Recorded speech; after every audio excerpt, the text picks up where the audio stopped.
The new Indonesia tadi, the new Indonesia adalah Indonesia yang satu, Indonesia yang ada peran negaranya, Indonesia yang menghadirkan kesejajaran. Ini luar biasa soal kesejajaran itu. The new Indonesia adalah Indonesia yang di sana bermunculan anak-anak yang kompetensinya melampaui standar-standar regional bahkan internasional. Pendidikan itu bukan soal UN, Pak. UN itu raminya di media aja. Yang saya lebih menakutkan adalah yang naik kelas. Saya beri contoh gambaran saja. Masuk SD 1 tahun 5,6 juta anak. Lulus SMA yang ikut UN kemarin itu 2,3 juta. Tapi sekalian 5,6 yang ikut UN 2,3. Ini yang hilang di jalan itu 3,3 juta. Where are our attention to them? Kalikan 10 tahun itu 33 juta. Itu yang disebut di semua report sebagai bonus demografi Indonesia. Big, young, uneducated. It's a time bomb. Pay attention. Yang kita perhatikan yang sudah dalam sekolah. Seakan-akan everyone is at school. There are more kids outside school than inside our school system.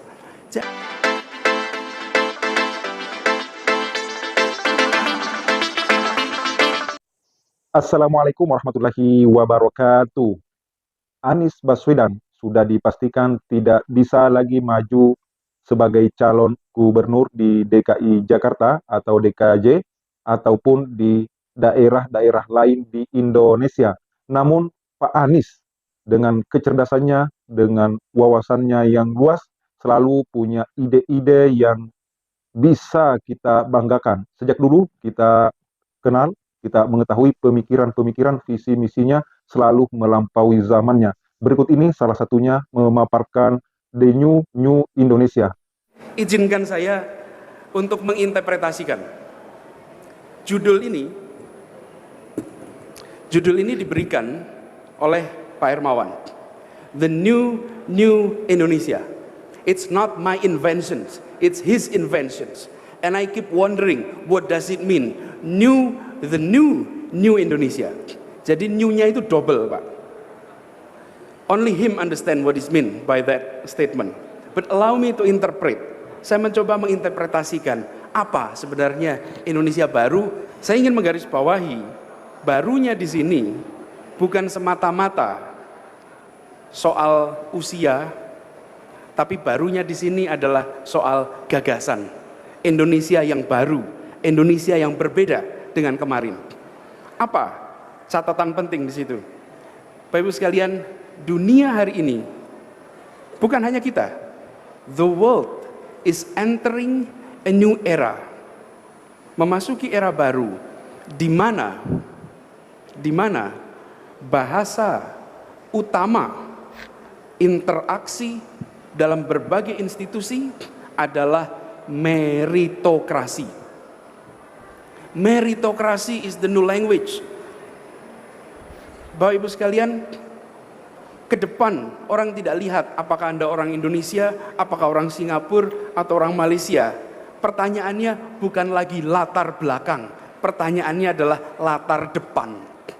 Apa yang Anda bisa lakukan, apa yang Anda bisa kontribusikan. Memasuki era seperti ini, tantangan kita di Indonesia menjadi amat besar. Kalau kita perhatikan, tidak usah jauh-jauh sekalian. Izinkan kita bertanya pada diri kita sendiri. What makes us sit where we are today? Ada Pak Yunardi di sini. What makes you sit in that chair, Pak? What makes me stand here? What makes Pak Tanri sit where he is today? What makes every one of us sit where we are today? Bukan kerja keras, bukan latar belakang. It's education that makes you sit where you are. Pendidikan kita menentukan kita duduk di mana. Hari ini yang dilayani dan yang melayani bedanya bukan etnisnya, bukan sukunya, bukan desanya, bukan kampungnya. Yang membedakan level of education. Yang membedakan yang dilayani dan melayani. Dan ini adalah perubahan yang luar biasa dalam masyarakat Indonesia. The old Indonesia was equal. Indonesia yang lama, saya menginterpretasikan nih yang dikatakan Pak Hermawan. The old Indonesia was equal, very equal. In terms of what? We all were poor. Kita semua ini sama, apa? Sama-sama miskin, sama-sama terbelakang. Sekarang kita menyaksikan sebagian dari kita menjadi the haves, the knows, the work. Dan sebagian dari kita, the have-nots, the work-nots, the knows-nots. Apa yang membedakan itu? Karena channel penempatannya berbeda. The channeling adalah education. Pendidikan itu yang menempatkan kita berada di mana. Hari ini, kita menemukan Indonesia yang harus disyukuri. Saya menyatakan ini bukan sebagai masalah, tidak. Karena tidak mungkin membawa yang rata itu menjadi sejahtera semuanya bersamaan, impossible. Pasti prosesnya bertahap, step by step. Hari ini, large portion of Indonesians sudah menempati yang biasa disebut middle class. Kalau saya lebih suka menyebutnya bukan middle class, middle income group, Pak. Karena as a class, they're able to organize themselves. Hari ini, our middle income group masih belum.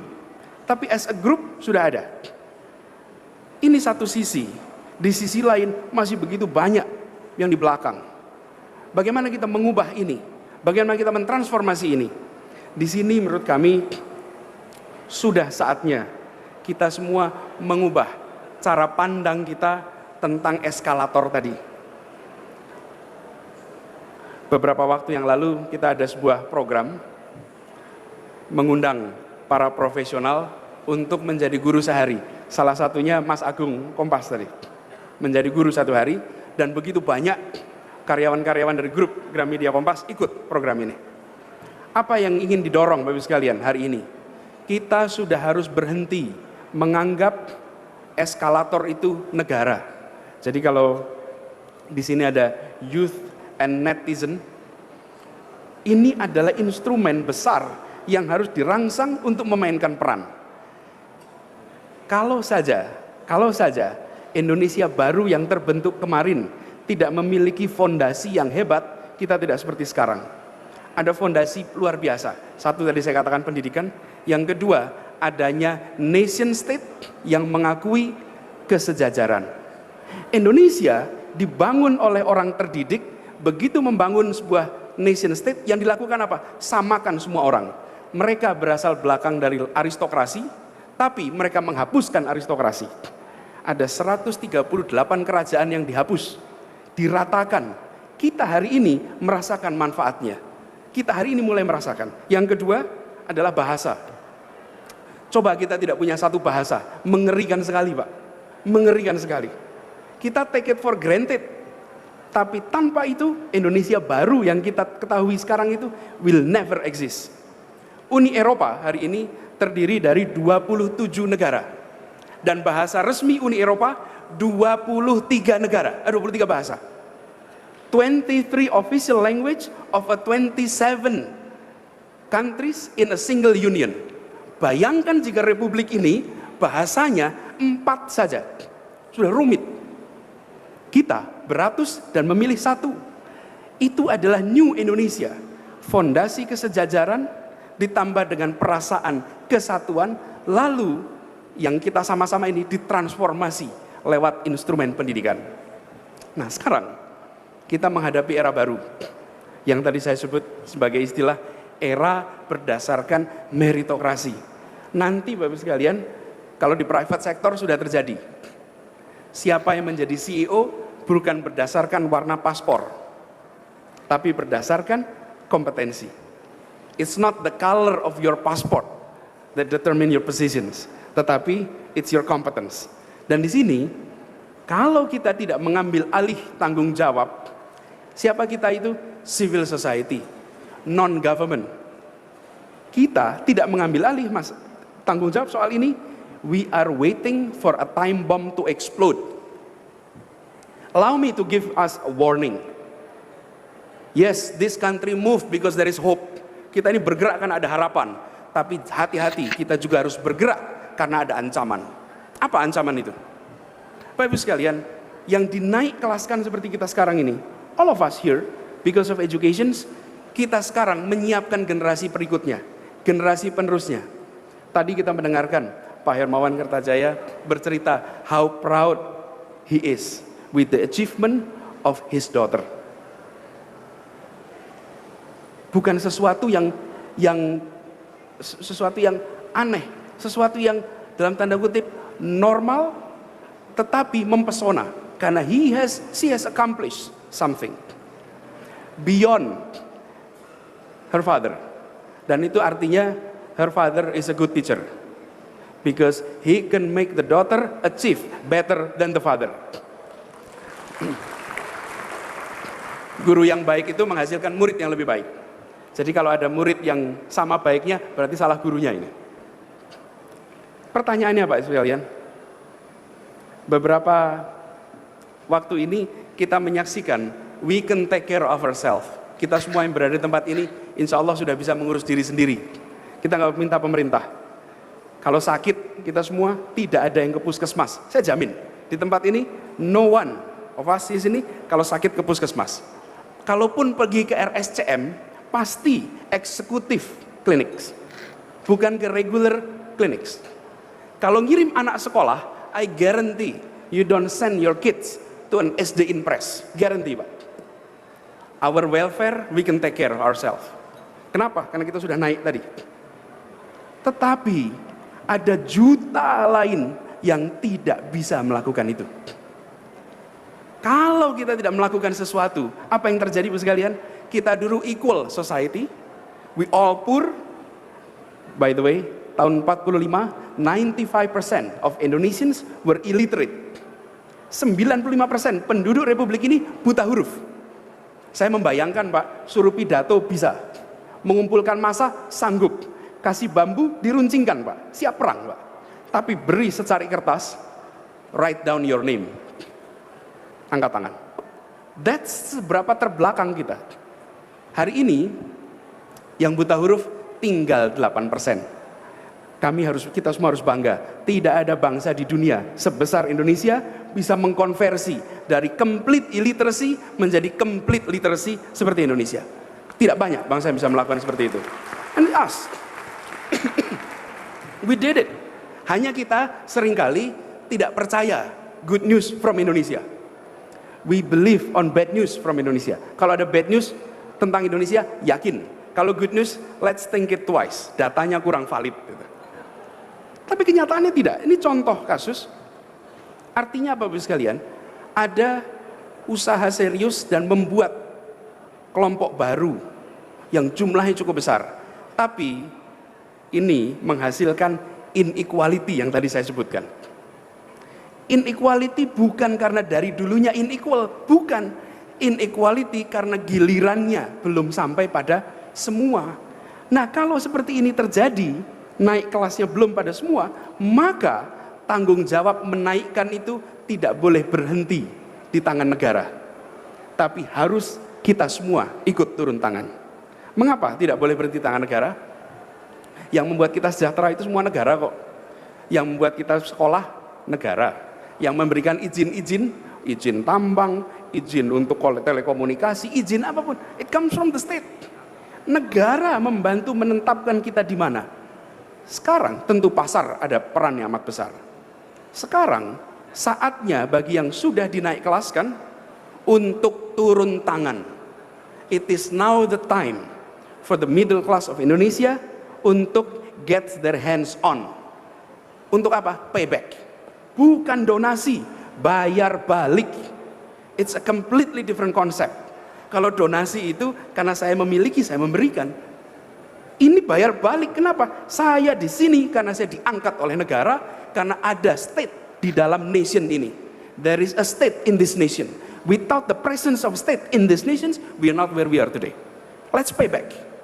Karena itu, sektor civil society, sektor corporations hari ini harus peduli.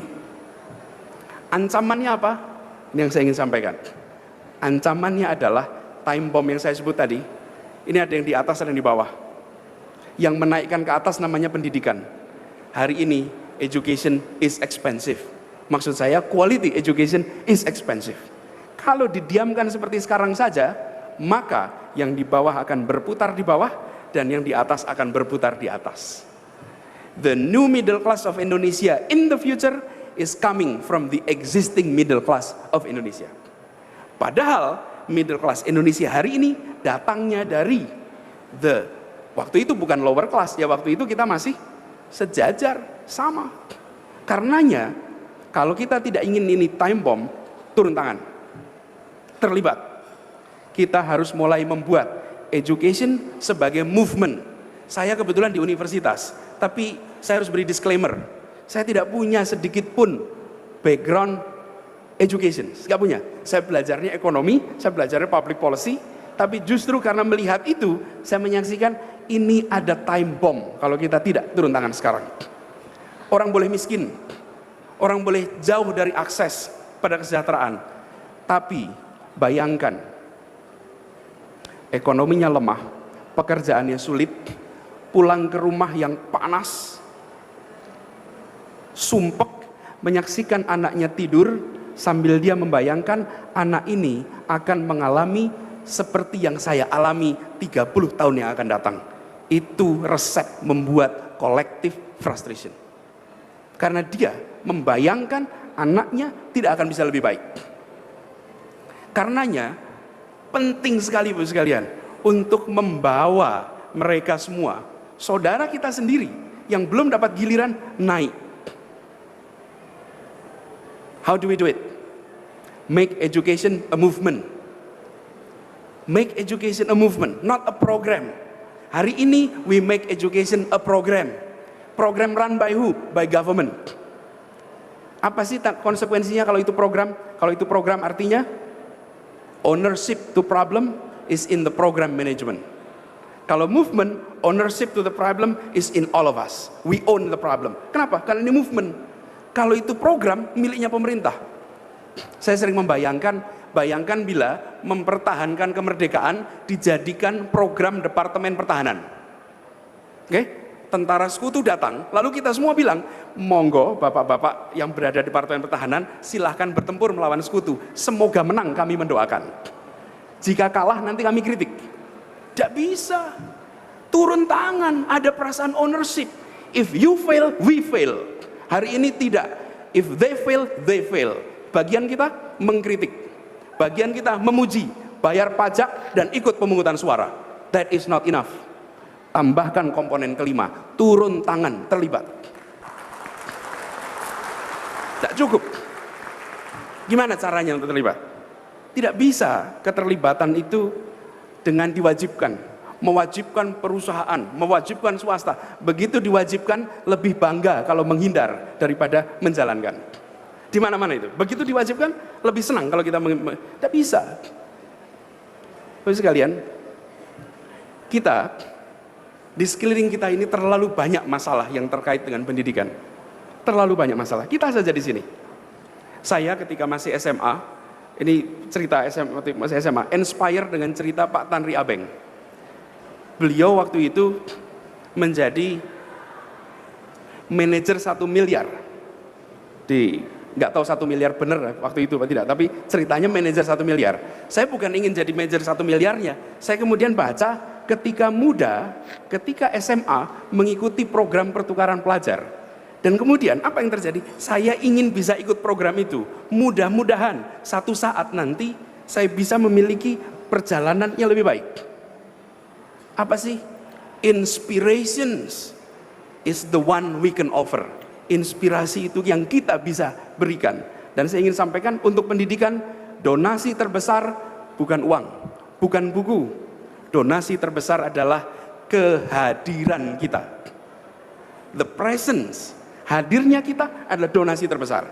Karena itu, izinkan saya kalau boleh mengundang Bapak-bapak semua yang mengelola perusahaan, mengelola institusi, turun tangan, terlibat. Begitu kita turun tangan, the rest itu merasa terpanggil untuk turun tangan. Ini saya berikan contoh Pak Mas Agung Kompas. Begitu beliau turun tangan, ikut jadi guru meskipun 1 hari, apa yang terjadi?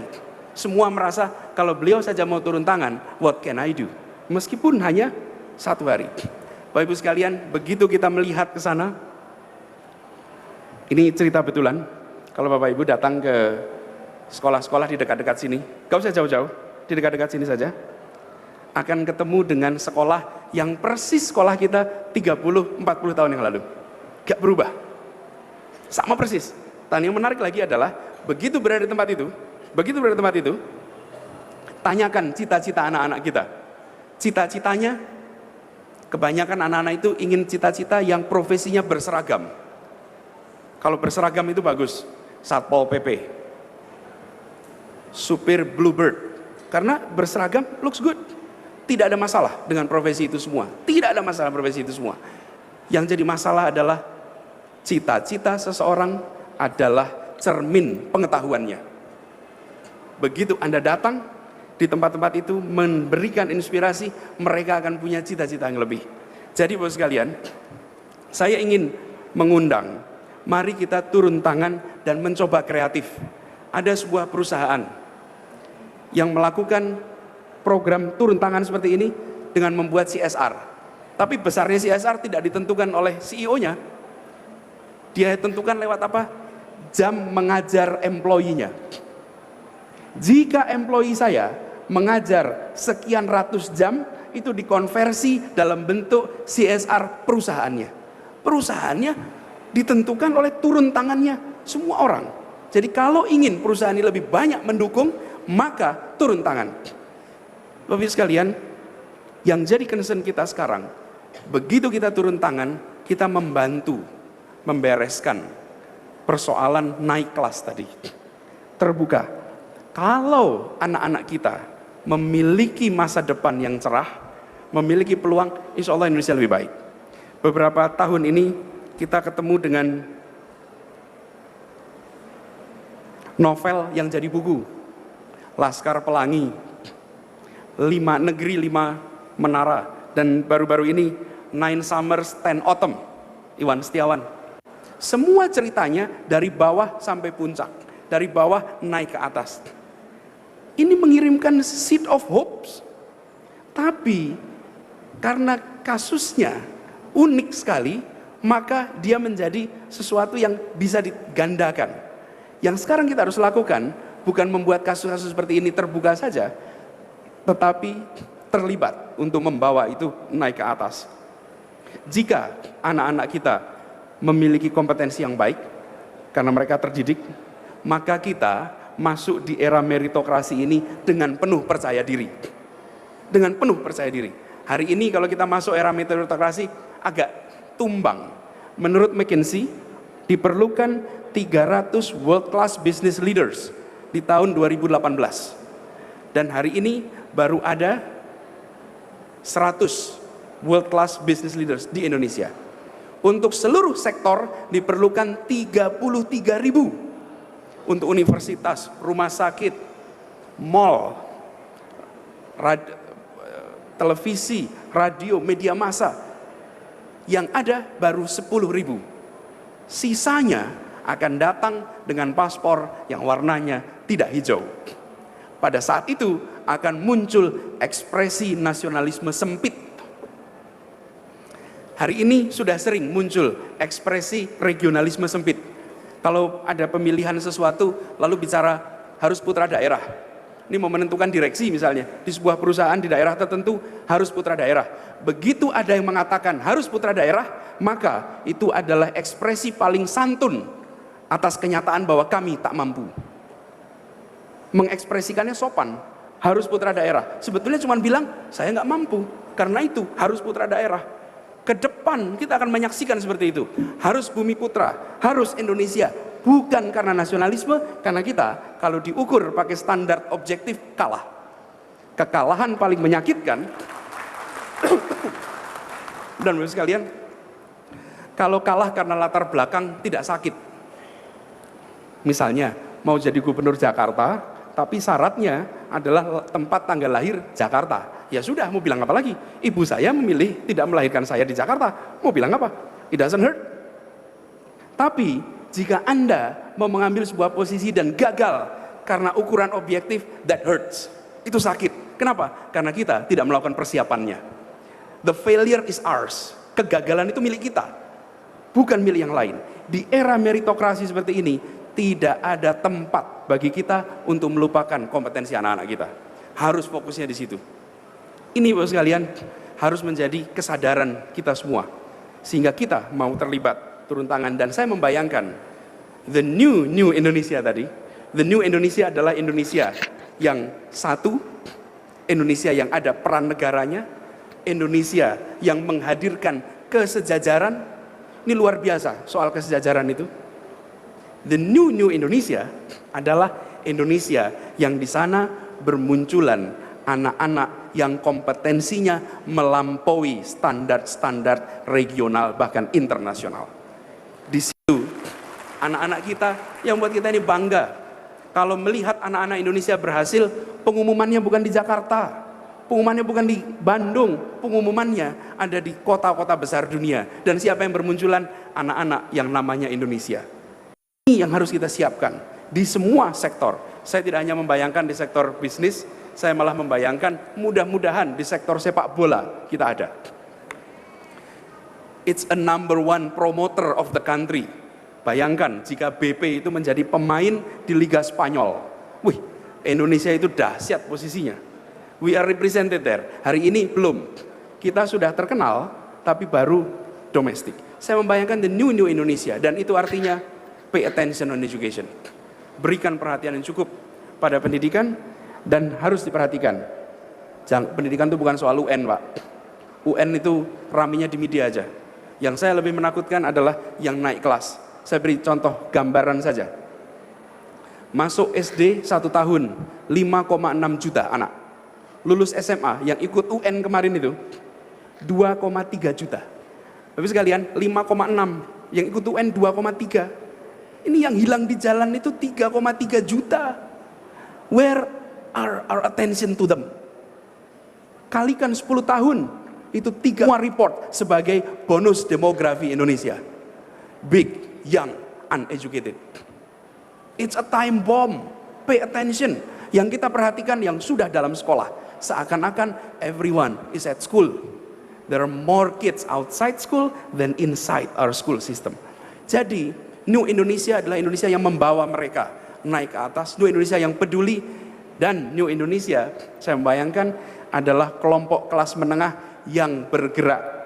Bukan kelompok kelas menengah yang konsumtif saja, tapi kelompok kelas menengah yang turun tangan, yang terlibat, sebagaimana keterlibatan banyak orang di sektor-sektor lain. Kelas menengah, istilah kami, yang merasa memiliki masalah. Kelas menengah yang own the problem. Dengan begitu, maka we own the country and we will own a better Indonesia in the future. The new Indonesia, itulah yang dijelaskan. Wajah masa depan Indonesia telah diuraikan dengan sangat apik oleh Anies Baswedan. Memang sebuah bangsa atau negara jika ingin maju berkembang pesat melampaui negara-negara lain, maka hal utama yang harus diperhatikan adalah sektor pendidikannya.